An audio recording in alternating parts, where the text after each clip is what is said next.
Time on A Crown of Cold Iron. The investigation into the mysterious series of arson attacks on holy sites in Queensborough led to a climactic battle in the Halls of Light, the central cathedral of Solonism, where eminent Nicholas Webster of the Radiant Dawn actually revealed himself to be a fiendish warlock, a vessel for some kind of ancient fiendish being that you all have heard referred to as Jack.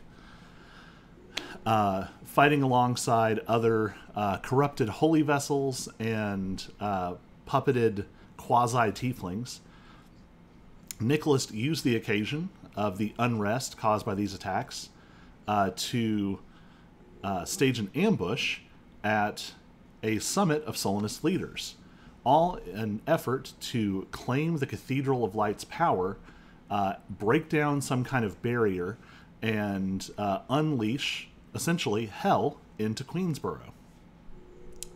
Your party managed to arrive just in time to be pulled into a hellscape alternate dimension along with the entire Cathedral of Light and all within. You fought your way through, rescuing an injured Lieutenant Davis, who was valiantly holding the door. You successfully managed to fend off Nicholas, stop the ritual, and through some excellent persuasion rolls and a little bit of divine assistance, you also managed to free Beery from Nicholas's influence, awakening her as a vessel of draconic Tamaran power. So we left off immediately at the end of the battle, when Nicholas fell. Scratch, as you all know him now, seemed to be throwing some kind of explosive, fiendish tantrum. Eminent Ertralux, the sort of chief Solinist priest in the town, revealed what seemed to be some angelic abilities of his own, and was able to, at least temporarily, push Jack out of this space. So the police are now rushing through. You all are still standing in the cathedral, the Halls of Light. What do you want to do?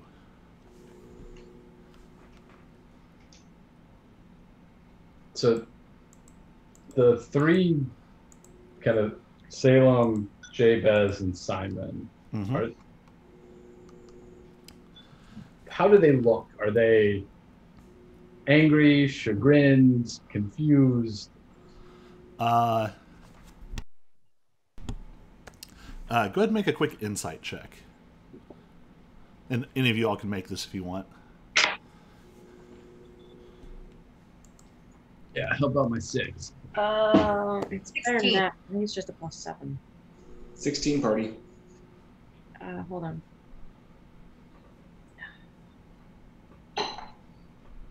Insight. 10, even. All right. So some of these are pretty easy to see. Simon is...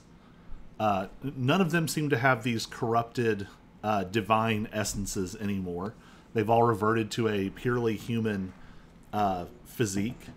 But they are not unchanged from the experience. Jabez is not... It's kind of hard to tell how he feels about anything, because he had 2 giant holes on either side of his forehead for like thorned vines to grow up and out of his head, and had vines coming through his skin and things. He is in an incredible amount of pain and probably needs some additional medical attention. At the end of last session, Ertralux had kind of mass healing worded the whole room using the inherent power of the cathedral and of Sol. I mean, I did it, and then he did something with that. Yeah. Okay. So even the bad guys don't seem to be in immediate danger of dying. But Jabez is still in really bad shape. Simon seems to be incapacitated. You might remember that he was the one who was dragging Torin Carolon into the room, a fact that Torin did not forget. And as soon as Simon lost his aquatic, fiendish water abilities, Torin, who did not lose his apparent draconic strength, went over and just started kicking him. So, 9-year-old. yeah, Simon is this sort of like portly older man with like white hair, balding head, and he's just like curled up in a ball moaning. Salem has a look of defiance on her face. With a 16, like, you don't know exactly what her motives were or how she came to be involved in this, but she was not a puppet like some of the other figures in this room. She was a co-conspirator who is now angry because you have foiled this, whatever this undertaking was. Okay. And just to confirm that, I will be code switching into Draconic and asking Beery, I know this is an uncomfortable question, but I need to know how much of what you did was your own choice and how much was coerced. So Beery hasn't let go of Torin up to this point. During this sort of internal moment that you witnessed, with the assistance of Tamara, she was able to drive out this fiendish influence from her, and sort of awaken as this. Mechanically, she is a celestial sorcerer with some draconic shenanigans going on. But once she rescued Torin, she's just been sort of holding him, even to the point now where he's kind of like fidgeting, like he wants to go back to kicking Simon.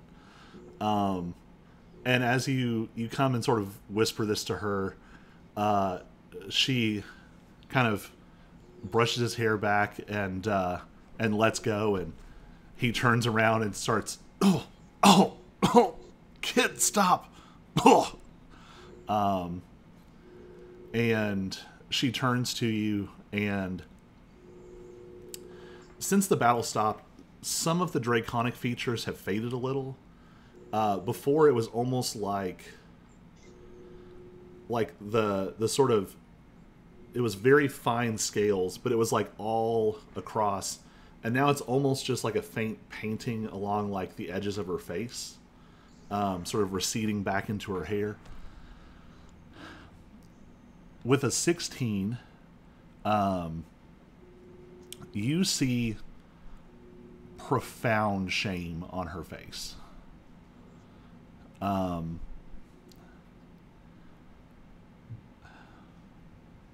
she says, I did all of it.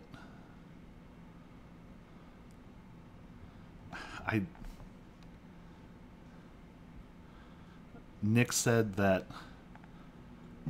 this was a way for everyone to have power. It wouldn't just be a few people who got set aside. It would be everybody. But he didn't say it was going to be like this.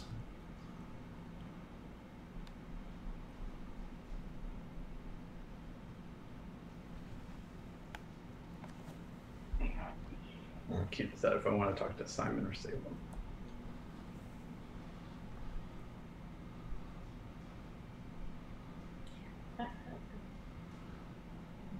Into this moment of quiet, you hear this very obnoxious voice that you all have not really heard up to this point, just because of narrative decisions you made along the way. Salem, are you okay? And a man who was apparently hiding behind like a pillar on the far side of the room this entire time, comes like flailing out and runs over to her. And you all catch this brief look of disgust flash across her face. And you all did some research. You recognize that this is Nalt Manfer. This is the head of the True Light, who you know was supposed to be part of this meeting. We knew he was in the room. Yeah. Yeah, he's been in hiding pretty much the whole time. And he just tries to run over to Salem, and Salem looks unsteady. What? Yes. Can I cut him off? Yeah. Okay. Make a...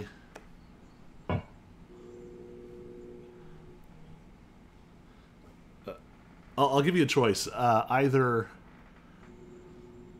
this is an athletics attempt to sort of like physically hold him back, or this is a constitution save just to like let him like bounce off of you. Okay. Oddly enough, I guess it's a Constitution save.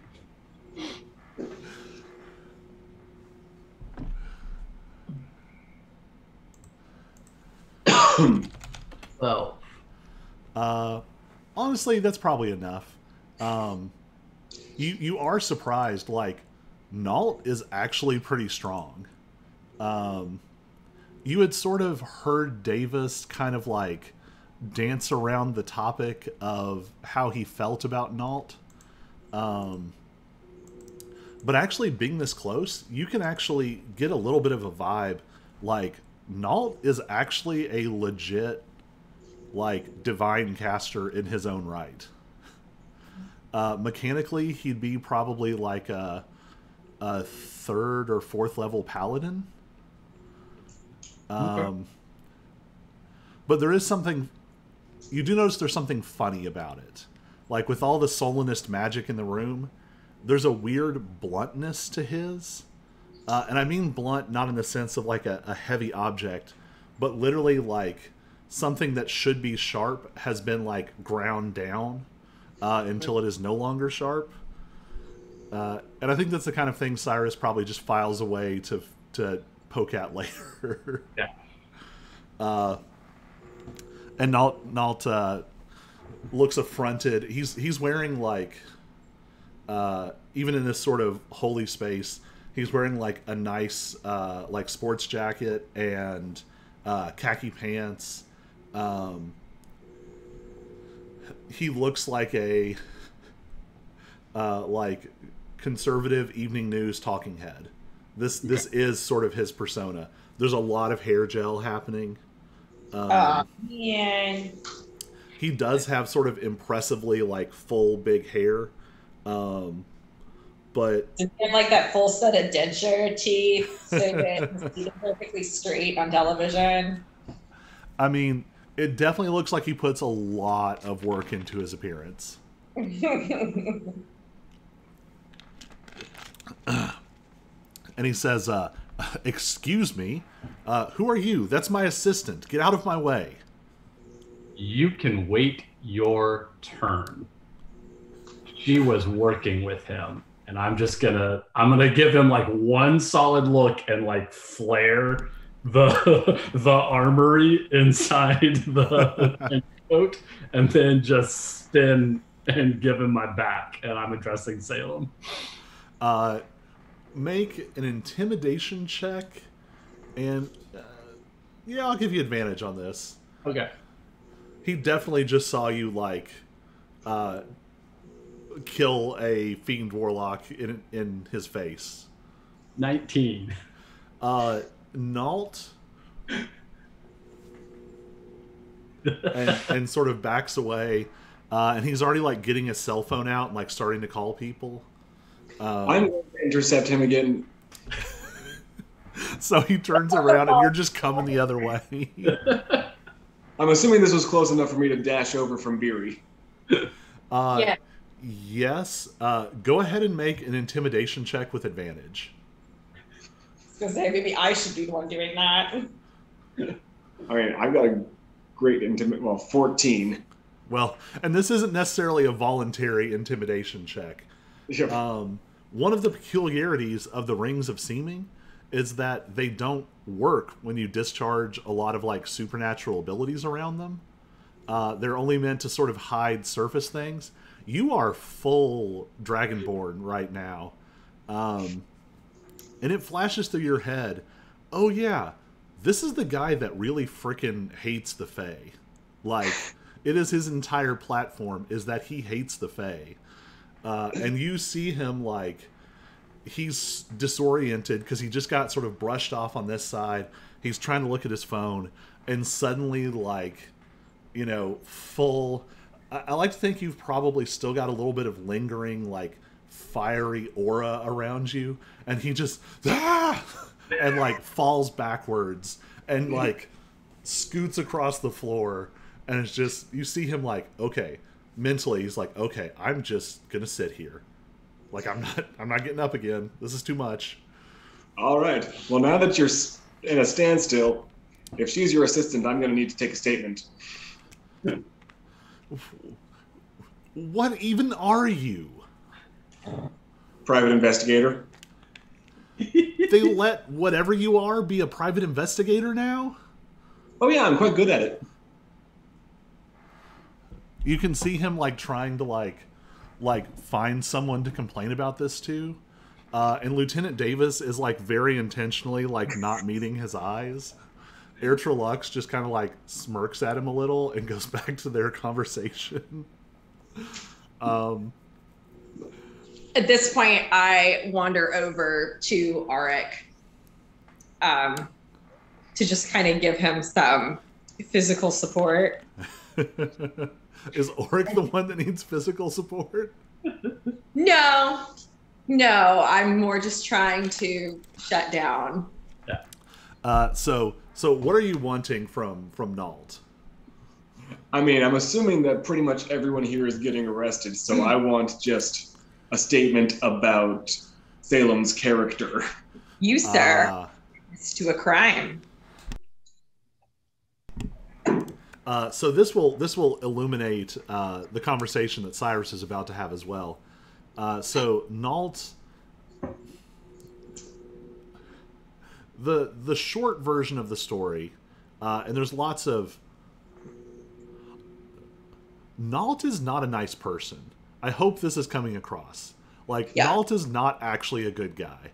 And so there's a lot of, like, not so thinly veiled, like, offensive things, like, woven throughout what he's telling you.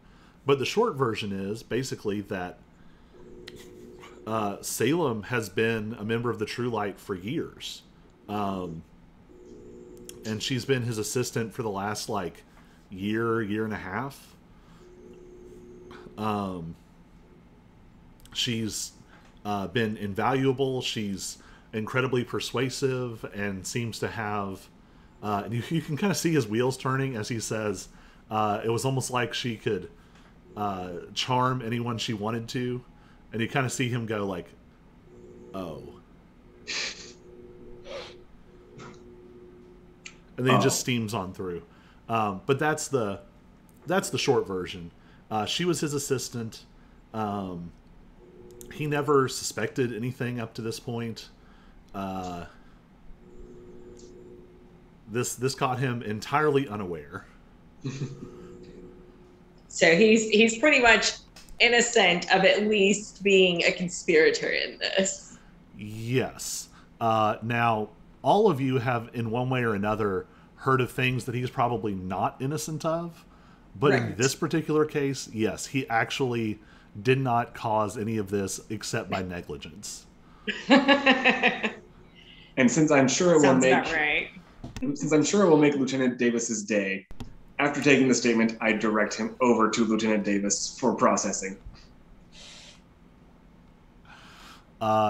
You see a look of, like, uncomfortable recognition between the two. And just doing some, like, mental math, there's a weird divide. Davis has sort of a young appearance, and he tries to make himself look a little bit older, to sort of have respect in his field. Nalt seems to be trying hard to kind of, like, maintain this sort of youthful vitality, but it strikes you that they're about the same age. And so suddenly you all have this sort of like mental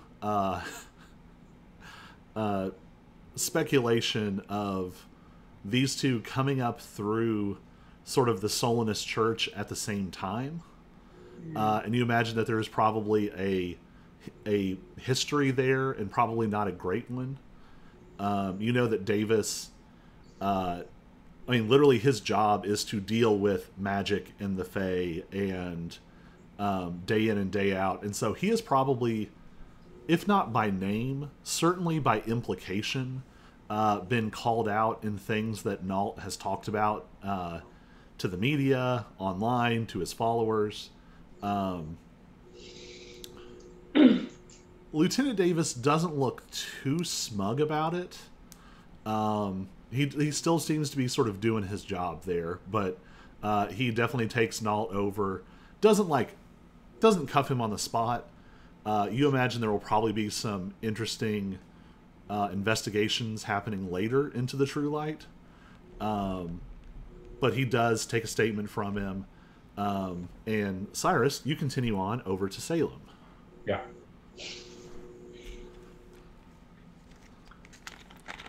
So Cyrus is going to lean down and look Salem in the eye. And, so what was in this for you?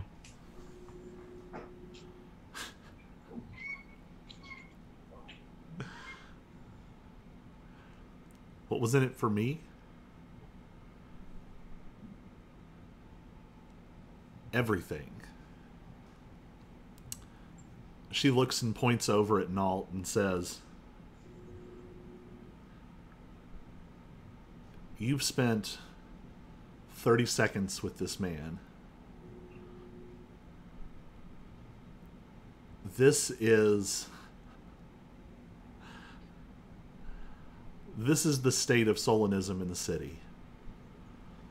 These are the shepherds, the protectors, the guides.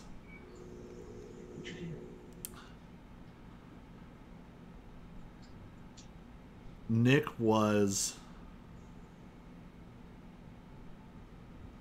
a chance for something else.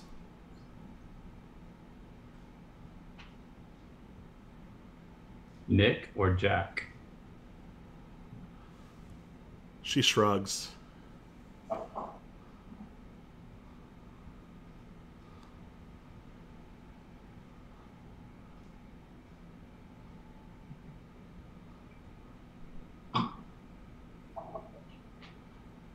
You notice that there's sort of a cold quality to Salem.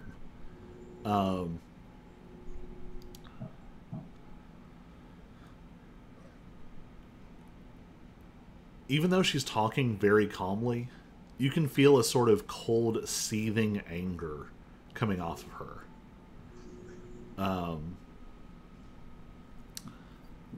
You don't have to roll anything. Like, she's not really hiding, at least her feelings at this point. Mm-hmm. She was fully on board, and honestly, if she could kill you right now, she would.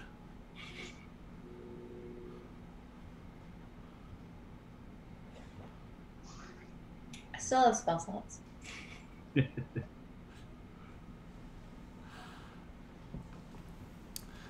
One thing. Can I do a perception check and just like, do I need to be moving over to like flank him? I mean, not particularly. Her putting together some of the things that you experienced last time, and maybe this helps illuminate her story a little bit. You all gathered during this fight and seeing this sort of spectrum of fiend-touched figures. Their powers came... Their unique abilities came from the corruption of a divine connection. And this will probably... We'll say that this is Lexi kind of filling you all in later. The imagery around Salem was of Solinist angels, essentially. Actually, much like the imagery you super failed a religion check on at the Vance River gathering. They were definitely trying to fake like fiendish fire creatures as Solinist angels. But it seemed like Salem was a corrupted version of something that echoed that. Piecing this together, Lexi would be able to tell you later that Nault doesn't just hate the Fae, but with his ego, with his pride, with his sort of biases, neither of those has a good mouthfeel to it. It is biases, though. That makes more sense. Bias, plural, is biases. But Salem had the potential for this power, but you would suspect that Nault would not have liked that. Because it's fairly well known. Like, Nault is an eminent because he has these powers. Like, I mean, there's a little bit of chicken and egg there, but that's part of his position. And a woman in his movement also having powers would not have been received well. But if he doesn't like the Fae, does he like having power? Yeah, because his power comes from Solinism. It makes him special. And to him, it's something different. Like, this is an ability that is for humans to protect themselves, to take care of themselves. Whereas for him, the Fae are something coming in from the outside to harm humanity. Okay, so just to be clear, he had powers before the rift repaired? No, he developed them over the last 10 years or so. Yeah, so he only has power because of the Fae. The Fae are only one part of what's coming back to the world. Okay. So anyway, so he only has it because, right? Okay. Well, anyway, like, non-human power exists. Does he realize that he has cognitive dissonance going on? Are you saying that he has cognitive dissonance going on? I'm just trying to. I mean, I'm hearing that there's radical cognitive dissonance going on. So to sort of plunge us back into the deep lore for a second. So this world used to be classic, sort of Forgotten Realms D&D. The precipitating event for all of this was a horrendous war between the humans and the Fae. Yeah. They only intended to separate fairy from the human realm. What happened was, when they separated those two realms, it caused a fissure that separated everything. I thought Fae was actually the catch-all for everything. I thought Fae was the catch-all for everything, so I've been lost. There we go. Apparently. Yeah, there's all kinds of things that are coming back. Actually, no, I was just lost starting when we were at Beery's apartment with the stakeout. That's why I was so lost. With the dragons. Yeah, because I was so lost because of that. Okay.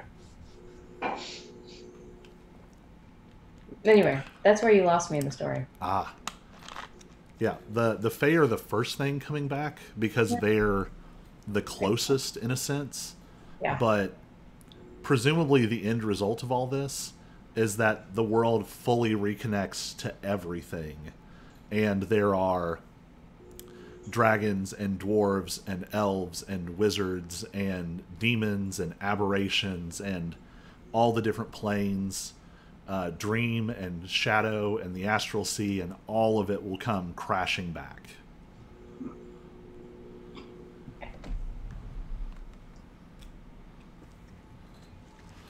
The seven heavens and the nine circles of hell. Sure. Yelling going on outside. Any more gasoline fires? Not That's Not, nice. no. You don't think? There were the Parent Trap, which you scaring the bear away. There was some of that. Okay. Oh, anyway, it's a very interesting neighborhood. Thank you for catching me up on. Anyway, I thought Faye was just the catch-all name for everything.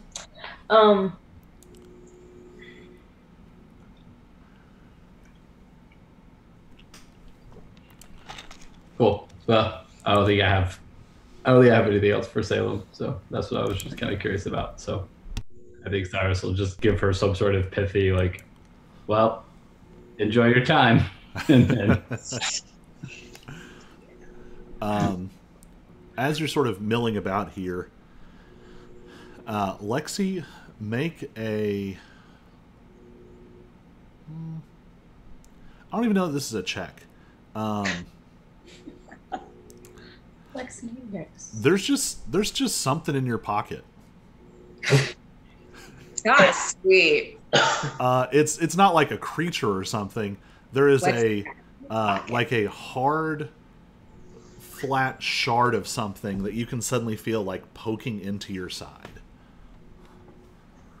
All right.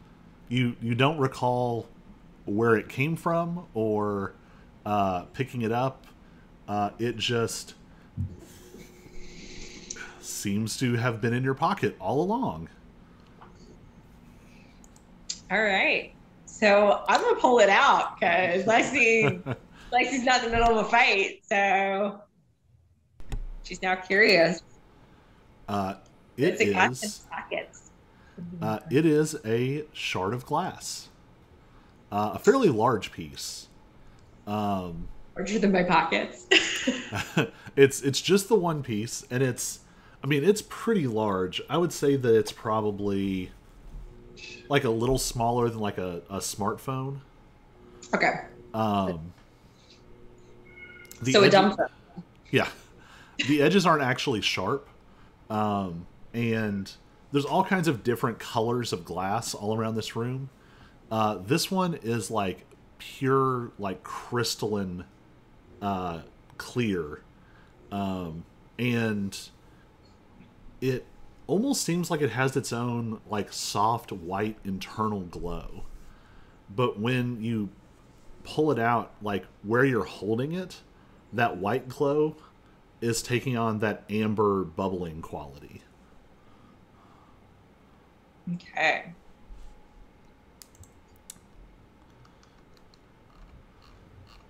Mysterious pocket glass. Mysterious pocket glass. I'm assuming that this glass is like a shard from glass that has broken in the Hall of Light. It definitely seems like something either from in here or from one of those hanging pieces from outside. Okay. You have no idea where it came from specifically, but it seems to be from one of those. Okay. Can we go ask Davis about it? Sure. I mean, I'm asking Lexi. It's not my piece of glass. Yeah, I'm taking notes so I don't forget. So sorry. Remind me when you take a rest, and I'll give you a card for it. Okay. Digital card.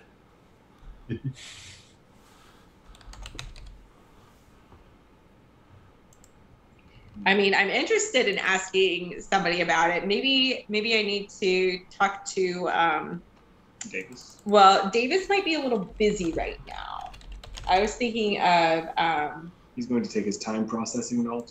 yeah, I was thinking of imminent airtra. Mm-hmm. Is that the right word? Interlocks, yeah. Airtralux, thank you. Yeah, he's Maisie, got all the great. weird names and titles.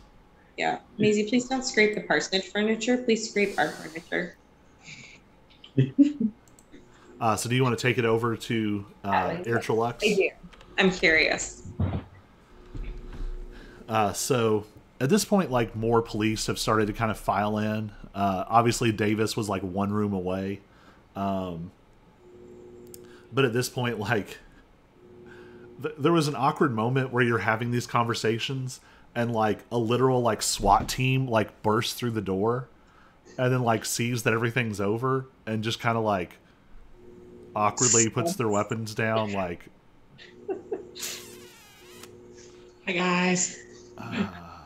Okay. So they're now milling about handcuffing and either reviving in the medical sense, not the magical sense, some of the people who've been knocked out, getting them out to cruisers and to vans and some ambulances as necessary. And so the Imminent is just finishing talking to what looks like it's not a captain that you all, and by you all I probably mean Cyrus, would be familiar with. Because you would mostly have run into Captain Avery. But he kind of finishes getting some statements from Lux, and Lux turns as you approach, and this is the first time you've spoken to him directly this time, right? Yes, that's correct. He looks at you for a second, and you see him sort of thinking, and he says,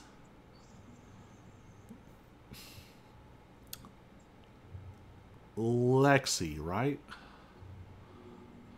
Yes.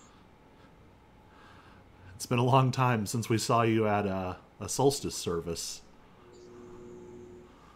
Yeah. What do you have there? I'm not sure. It appeared somehow. He sort of looks at it without touching it, and then says, "Can I hold it?" If you like, yeah. And I hand it to him. He sort of gently takes it and sort of inspects it. And you do notice, like, I mean, it's a piece of glass, but when he holds it up, the way the light passes through it doesn't look right. Like, it seems to have some light of its own.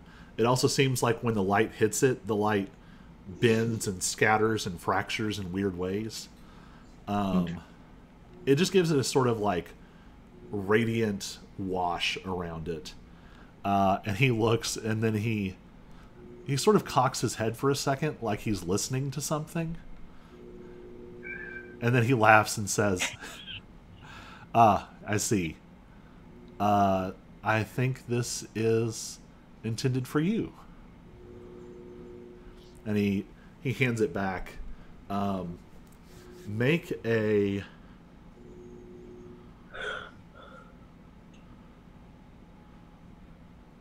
yeah, we'll just call it a perception check. Make a perception check. Okay. 8.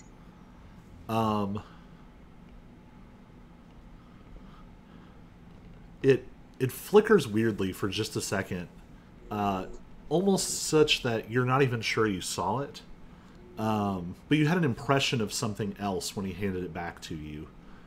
And as it lays across your palm, that amber glow resumes and kind of bubbles across the surface. And Airtra laughs and goes, "Oh, I see. Yes, yeah, you should hold on to that. Think of it as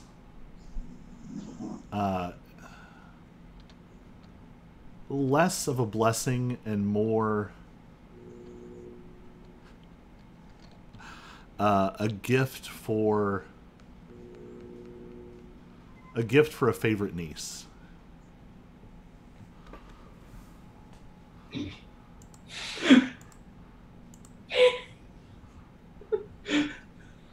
All right, then. Oryx got questions. Lex is busy taking notes. To the rest of us, but Oryx got the eyebrow going, which is impressive for a dragonborn. Very expressive. The scaled eyebrows actually pop even better. It feel like Papa's when he was doing the elephant. Oh, okay. Uh, Auric, you... Not Auric, sorry. Cyrus, you feel a weird draftiness. Find out who opened that door. Sorry. And you realize, like, something smells not great. And you realize it's actually, like, centered on you. Your coat is visibly charred. Oh, boy. Which is something you've never seen before.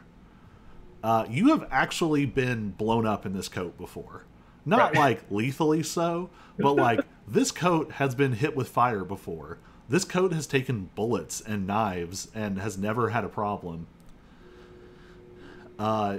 The hellish rebuke that Nicholas hit you with was hard enough that there are not just scorch marks, but there are actually like holes burnt across the back of your jacket. Okay. But it's not like on fire. It's not currently on fire. Okay. But it definitely seems to be damaged in a way that you have never seen before.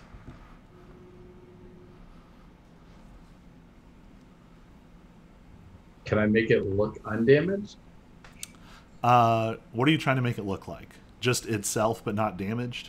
Yep. It will not do that. It looks like itself, but damaged. Okay. You just did it awesome. That's weird. I think I just noticed it. I think it's been as the adrenaline's worn off. Yeah. Oh, okay. Yeah, I mean, it's still... you all are still sort of coming out of winter. It's pretty cold in here, but yeah, you've been running around and getting fire thrown at you and firing arrows, and, you know, it's only now in sort of the calm that you can actually feel the cold air hitting you. And it's weird because, like, you wear this jacket all the time. Like, yeah.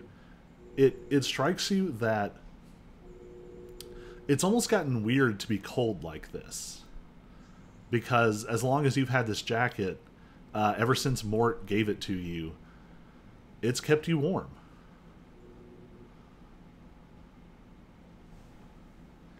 Alright. I'm gonna try... it was like one of the last things I did.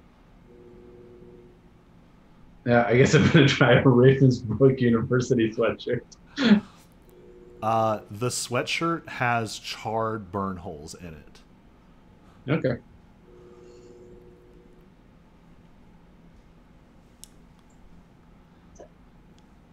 Do you need a jacket?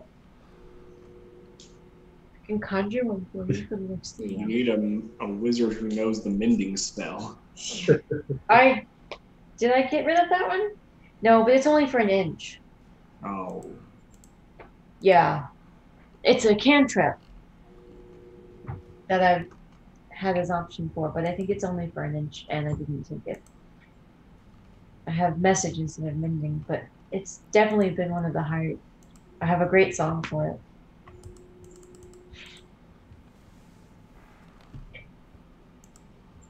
Oops. Well, that's all very strange, y'all. Yep. I'll file that away. You can't do Yeah. anything about it here. Mm-hmm.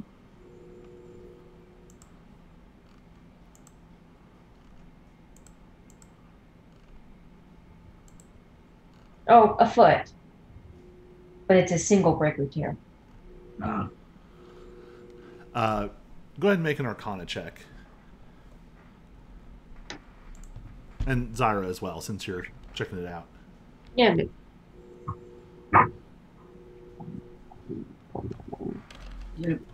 9. 8. We don't see anything. Oh, I mean, look. You don't get anything too specific, but like, I mean, even on an 8 or 9, like, and I think especially probably more Cyrus than Zyra. Like Cyrus, you've run into other like magical doodads before, You've run into them out in the field, and as far as you know, they're usually pretty unbreakable. You don't imagine that simple means will resolve this problem. Okay.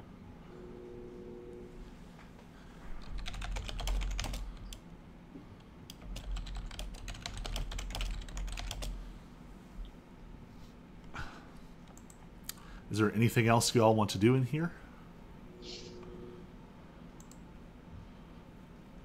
What's Torin doing right now? Still kicking. No, he stopped kicking. I'll say Beery has finally like pulled him away. An officer has like almost kindly like taken Simon away.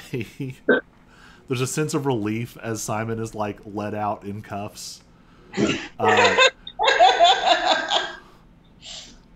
Torin like sticks his tongue out at him as he walks away. There's a little fire on the tip of his tongue. Yeah. Yeah, Torin is now sitting with Beery sort of off to the side, and you can see that Beery seems to be doing something on her phone.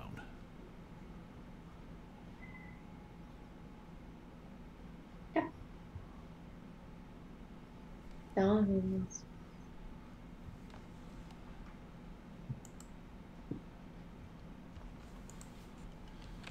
Nope. I don't think now's the time. I was trying to look up. I can't remember. I think we're getting paid. I can't remember what we're getting paid, but I also don't think it's the time to ask Lieutenant Davis. No. He can just send the bill. He can just send the check to Luz. I'll get it passed out to you guys eventually. Eventually. Yeah. Yeah, not as many as some people that we know. I'll just let you know on like an above the table like meta level. Yes, you're getting paid. Yeah. Cool. All right. Is there anything else happening in here? There's them. There's Nault. Just a few moments after Zyra sees Beery doing something on her phone, Auric, your phone rings. Hello? The first thing you hear is like, you know, like when someone, like a line opens, you can hear car sound really clearly sometimes. You hear the sound of a car going like crazy fast through city traffic. Like there's a lot of like squealing tires and honking. And you hear Nala Caroline screaming a really foul, like, screw you too, buddy, in Draconic at another car as she is like, you know, your mental image, she's just ripping through traffic. And just sort of all in a flood, she says, thank you. Beery just texted me and said that Torin is okay. I'm on my way there now. Thank you so much for keeping my children safe. You're welcome. Please drive safe. Yeah, part of the reason you're getting so much sound is you're definitely on speakerphone. She's being safe in this one particular way. Although with her draconic constitution, it might be more dangerous for like the car that she would hit if she got flung from the vehicle. Yeah.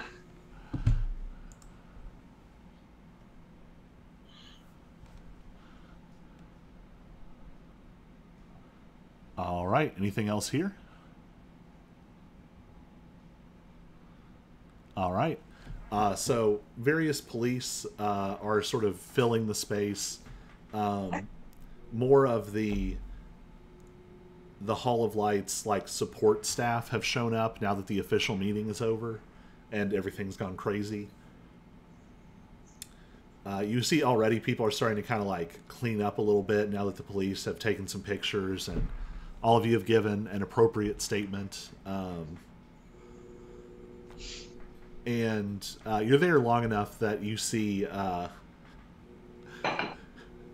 there's a couple of officers like standing by the door, just kind of generally maintaining calm.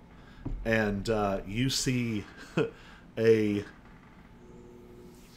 there's a flash of gold like on the back of an arm, and you see Nala Caroline just like, not on purpose, but just like she swings the door open so hard that this poor officer just goes like, ah! And she just races through the room and catches Torin and Beery in like this massive hug. And it starts off low, and you can hear her just like, Beery and Nala are both sort of like laughing and crying. Torin, again, like 5 or 6 seconds, very happy with this. And then about second 7 starts to become very uncomfortable and wants to like get out.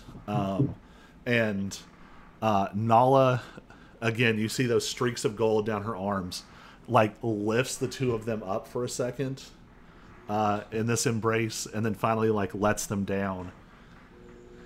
And she like, like brushes Torin's hair to the sides of his face and is like kissing his forehead, and he's kind of squirming. Mom, I'm okay. Oh. All I can think of is the Lion King when someone's like, "Mom, you're messing up my mane." That is actually a perfect image of Torin, just sort of like straight up and down, and there's not even a hesitation. She does the same thing to Beery, but Beery like isn't trying to get away. Beery is just full weeping, just so much crying. But you can see them like whispering back and forth to each other. Auric, you catch just enough to hear it's in Draconic, and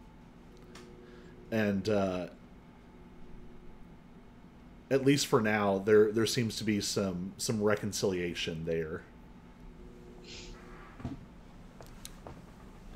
I close my ears. Scales close over an ear flap. Yep.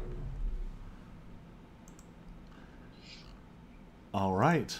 A wild, crazy, exciting night. Where would you all go after this? Can we rest at Lou's? Yeah, I was gonna say probably lose. We'll long rest at Lou's? Because I don't think I want to go home. Yeah, there's I'll host whoever needs it. So you all make your way back to Lou's. Lou's is in kind of full bore when you come in. And now that you're aware of it, you can like feel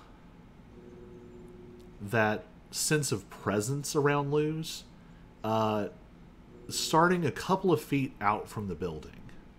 Yeah, Like- so when Zara's walking towards now the building, because I haven't actually been sure if Lou's takes up the entirety of the building, or if Lou's is like, if the establishment bar of Lou's is like part of the building as a whole.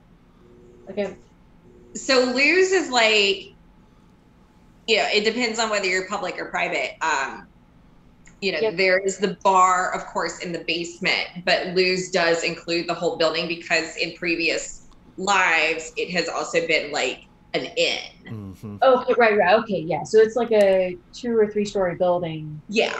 Okay. Yeah. Cool. Yes. Well, story. Because like my office is upstairs, for instance. Okay, so when Zara approaches the building as a whole, she'll just like, even before she starts getting to the door, she'll just start trailing her hand along the building, um, and like mentally whispering, "Hi, friend." And that's like she might not even really notice that's what she's saying, but it's definitely what she does every single time she approaches the building now. Meanwhile, Auric very consciously recalls a previous instance when you humans were talking to the building and thinks that that's just part of the custom, and so awkwardly pats the building and says, "Hi, we're back." Yeah, you can scratch that one. That's mine.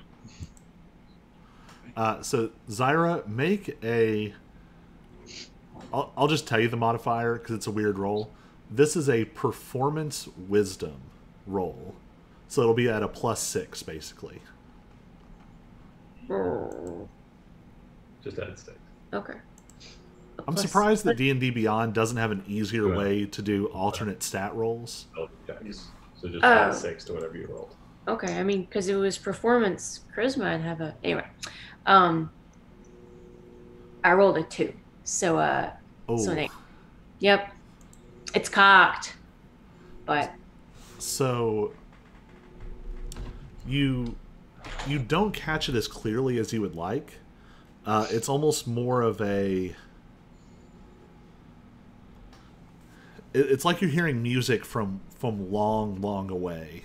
But as you sort of walk past the building, you distinctly hear a song. You can't place it. You can't even get down to like genre and style and period of history and instrumentation, but there is a wordless sense of warmth to it. And all of you can feel it. Zyra, you experience it as this sort of musical moment, but all of you can kind of feel this welcoming vibe, literally like coming off of the building as you come back. And it's probably, this meeting was at dusk. It would have taken a while to wrap up. It's probably only like 9-ish, 10 o'clock. I would imagine Luz is probably in sort of not, I mean, it's not like a wild party on like a weeknight, but there's probably still a good crowd in there. Yeah, it's busy. And as you all come through the door, there is a cheer as you all come in. And there's this weird blur of like, yeah, it's a bunch of drunk regulars at the bar and the owner just came in and they love her, and so yeah. There's also a sense you all are sort of becoming a bit of regulars here. There's a little bit of that too, but there's a weird echo to it. For just a second, it sounds like there's more people than the ones you can see sitting here, and you have a mental image of like it doesn't look like Luz, but it's something about it. The dimensions look similar, the materials look similar, but it looks old. And the room is packed with people, and a group of human warriors, like bloodstained and battle scarred and wounded, come back through the door, and the crowd cheers, and you hear that echoing behind these flesh and blood patrons sitting around the room. The centuries of heroes have come to greet us. They give the room a like invisible Stetson like hat tip. I do my typical entrance that's very dramatic, and there's a flourish and she gleams around her. Yeah. I mean, the regulars are used to that. Like, they know Lexi's personality. And I just walk straight in. Yeah. Lexi hands it up for her regulars, so. So Caleb is holding down the bar. He's actually gotten a bit better as a bartender. For Caleb. You had him doing more like sort of bussing and waiting and sort of general like running about. But you've had a few more occasions to be about town, getting up to shenanigans with this group. And so Caleb has had a little more time where he's had to like run things for real. And he's honestly like risen to the occasion. You even see like you all can literally tell it's been a little bit since you all saw Caleb for the first time. Like Caleb has like notably put on a little bit of muscle. He might be intentionally echoing Lexi. He's got like a tank top or like a cutoff, and you know, 6 or 8 weeks ago it would have looked silly, and it still looks a little bit like a kid in his dad's clothes. But you can tell that his workout regimen with Craig is actually working for him. Paying off.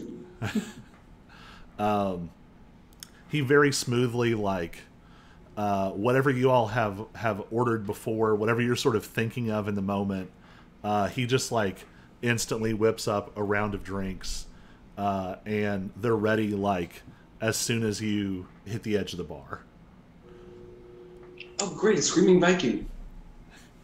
Good job, young grasshopper.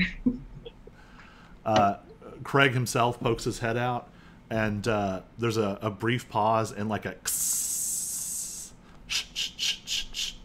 and a fresh basket of fries slides down the bar and clinks up to the edge of your drinks. My guys know me. What can I say? So this little bubble of the world around you all just smells like good drink and the wood smoke of a well-tended fire and sizzling fries with just the right amount of grease and salt. Excellent.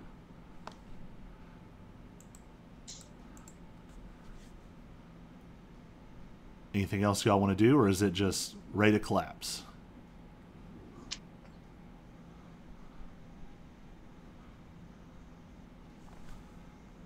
Did anybody else see cats? Excellent question. We're going to... Do you need me to roll for you? That is Oryx's random out of nowhere question. Did anybody else see cats? I see one right here. So actually, here's a clarification. Do you mean the rest of the party or like the rest of the bar? Oh yeah, I was asking the rest of the party. Okay. I'm still gonna do this. Let's Lexi, how about you go ahead and make 2 roll a d20 and add 2. We're gonna get 2 perception checks for reasons I will explain shortly.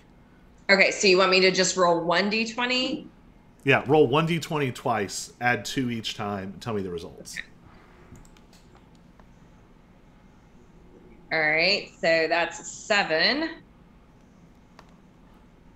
That seems fitting.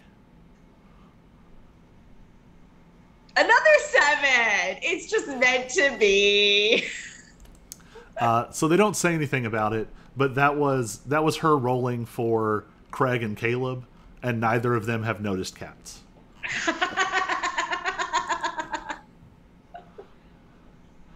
Just for fun, how about a round of perception checks from everybody? Oh good, I've got a +0. Oh hey, I rolled a dirty 20 for myself. Pretty Nice. funny here too. Wait, you said perception? Yeah. Perception. Sorry, 19. 10. So, The man who has seen cats. Cyrus, you're a little distracted. You've had a bad night in some ways. Yeah. I mean, you did get to shoot a devil in the face, Still have which holes is... in it now that he's in Blues? Yep, still holes. Okay, just making sure. Yeah. I shot a devil in the mouth, and my cat's got holes in it. My cat's got holes in it. There you go. You know?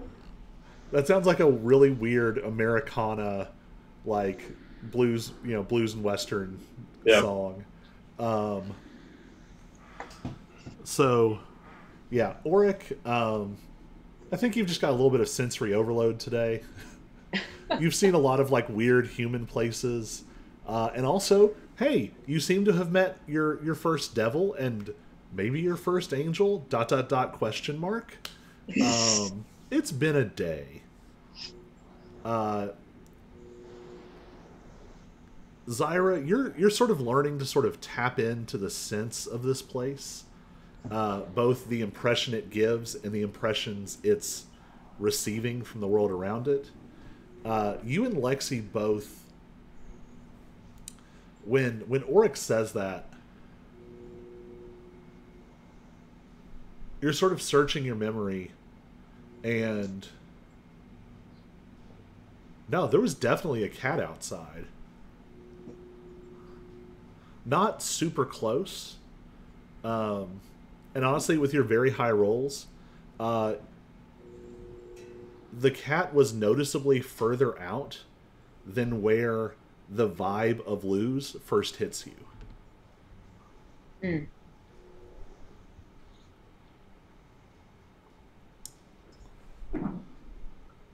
I mean, so Cyrus will say, now that you mentioned it, a bunch of birds ran one off my fire escape the other night, which was odd.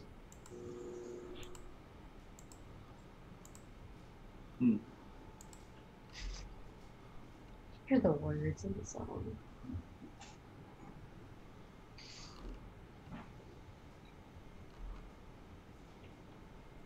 I'm just trying to keep my mouth shut so that I don't start quoting T.S. Eliot a la Andrew Lloyd Webber. Because it wouldn't just be T.S. Eliot. It would be... Cats are black. Yes, that's exactly what I'm thinking. They're rather small. You're small. Wherever you are, crazy child. Is there anything else y'all want to do? Do you want to... Have you seen cats, Auric? What? I'm asking if Auric has seen cats. I've seen a couple. There was one that was just like watching me through my window. It was weird. Is that normal? Do cats around here do that? I mean, it depends. Okay. Sometimes, if they think you have something for them. Okay. Why would it think I had something for it? Treats. Every cat wants treats. Or sunlight. Or sunlight. You glow sometimes. It's fascinating. I do a quick sniff to figure out if I smell like fish. Also, do you ever normally smell like fish? Not normally, but You do have knows? I mean, normally it's a wintry, fresh sort of smell. Mm, I'm glad you discovered human deodorant. No, that's just natural. That's natural. Okay. Wintry, fresh. Wintry fresh. With a slight metallic tinge. Okay. Are there cats where you're from? Some, cat-like things. 6 legs, tentacles. That's not a cat. I'm actually going to let Auric you make your choice of nature or religion check. Let's see, nature's a +1. Religion, they're both +1. So let's call it a 10. Right down. I mean, very famously has cats. Both things that are only cats in the loosest possible sense. Tentacles. But also there are highly there's whole like families of cat like fae. Oh yeah. Huh. Yeah, we have lots of cats. Lions and tigers, bears. That doesn't work, but Bear cat. bear cat. And you would definitely be more aware of them because that whole sort of branch of fae cats, they're all winter fae. Oh yeah, unseelie. Your winter. We have small cats, big cats, very furry cats, cats that walk on two legs, cats that are only sometimes cats, cats that, like I said, have 6 legs and tentacles. Do they kind of like do the crab walk scurry kind of thing? The 6-legged one. No, but there's normally 2 of them, and only one of them is real. Ah. So it's an illusion. Sure. The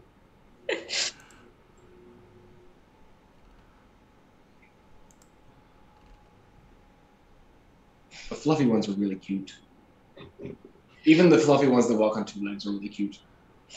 Lexi has completed her first drink and is well onto her second after having to spend the evening in the Hall of Light dealing with her family that she doesn't really respond to or pretend exists. Pretends doesn't exist. I guess that's the right word. So Definitely some conflicting vibes. definitely trying to hide some trauma there. It's fine. What uncle? I mean, I definitely think there's a vibe of like if your childhood experience had been shaped more by a Lux than by the Manfers of the world, it might have been very different. Yeah. But Nalt is the newest version of something you're very familiar with. Yup.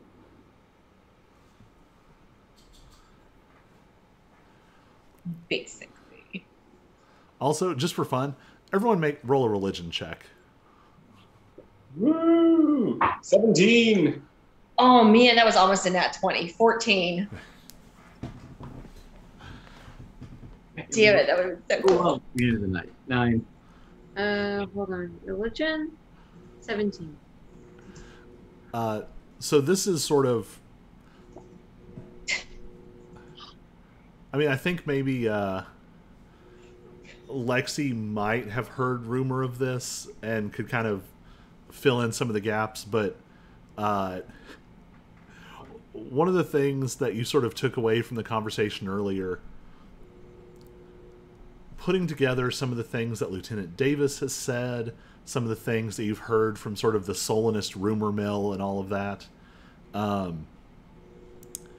Nalt built his reputation and sort of the whole True Light faction, this sort of new but not really new thing, off of his sort of paladin abilities. But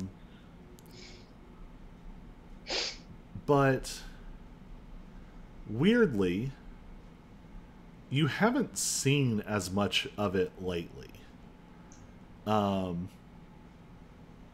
And I think specifically Cyrus, when you kind of bounced off of him earlier, he was definitely still sort of carrying that sort of Solinist vibe. And we talked about dissonance. There was a weird dissonance to his aura. And specifically, to put this in mechanical terms, You've been dabbling with other things. What? You've been dabbling with other things. Not exactly. It's definitely Solinist divine energy, but Multi-classic. Nalt would give you perhaps more of a Oath of Conquest, Oath of Vengeance vibe. But his aura today was very much Oath of Redemption. And putting pieces together, you don't think that that's voluntary. Nalt might be experiencing some supernatural theological correction that he is refusing to embrace. He quite literally has had his power set changed from something that could harm others to something that he can only use to protect them. And he is not okay with that. Oh, Power of Dragon Christ compels you. the pastor in me is just like, yes. Wait. The petty pastor, I should add. The truly petty person that I am is just like, yes. Just desserts. Oh, goodness. I'm fading fast, though. This Yeah, it is. cat is fading fast. 9:41. Yeah. Just to sort of, we'll sort of leave the characters warmly ensconced in a booth, recuperating, enjoying each other's company, basking in this supernaturally enhanced, victorious vibe, and just on kind of a player level. What are some of the things you all would be interested in pursuing next? Still don't know anything about this weird letter I got. Mm-hmm. I want to learn more about these cats. And player versus character. Player wants to explore more of Lord Lambton. Character wants to stay the hell away from him. DM, you might not have a choice. Figured. Yeah.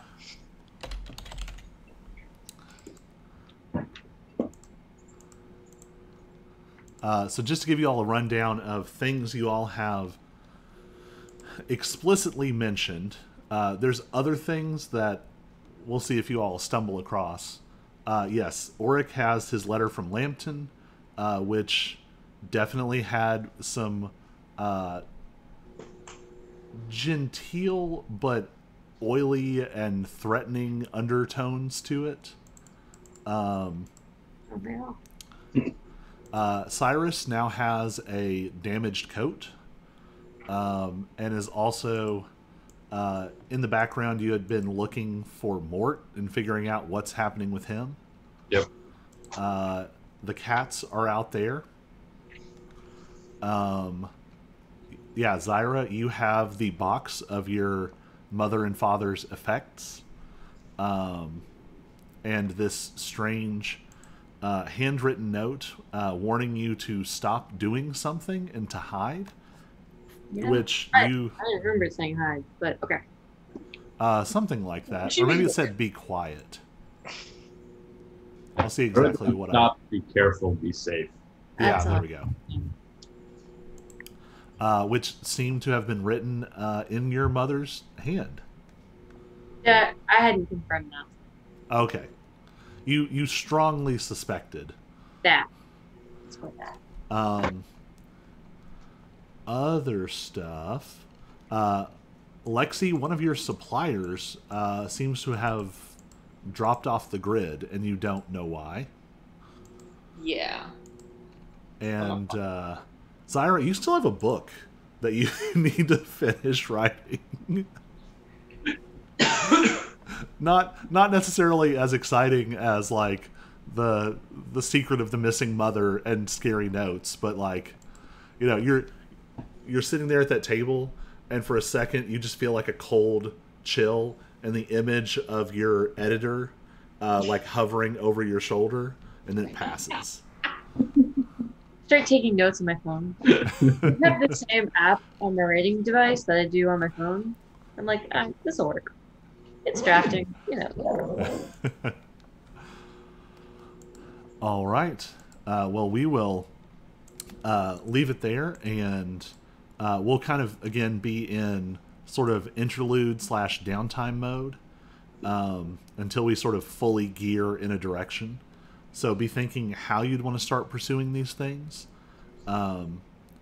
If you want to sort of go off and do some solo investigating or seeking resources or meeting with some people, just let me know. We'll probably be looking at... I actually don't know what next week will bring. But it was kind of sounding like maybe Mondays might work better, depending on new schedules. Yeah. Mhm. Yeah. So.